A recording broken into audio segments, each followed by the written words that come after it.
Do you know what holiday's coming up?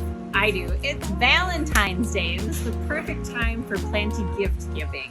I want to show you a quick and easy do-it-yourself terrarium idea that you could do for your Valentine or with your Valentine. Jessie here from Tonkadale. Let's get started. I chose this really cute egg-shaped vessel. It has a drain hole, so that makes it super easy care. When building a terrarium, there are a couple layers. First, a layer of horticultural charcoal to keep things fresh. Then your layer of potting soil.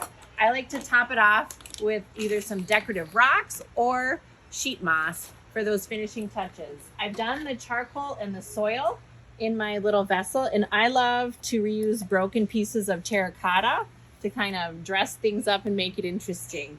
The three plants that I chose are definitely gonna love the humidity in a terrarium. We have my first love, a baby tears, a variegated strawberry begonia, and the variegated creeping fig. Now, little plants do become big plants, so some pinching, pruning, and trimming might be necessary.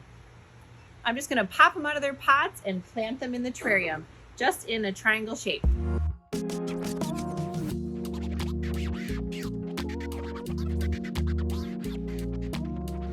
I had pre-moistened the soil to make it easier to plant. And the way that I'm gonna water my terrarium is just with the continuous spray bottle.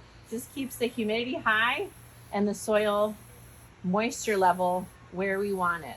We're going for that spa-like feel. Last thing I'm gonna do is just apply my soil cover and a little gem accent for love and lust for all the days to come.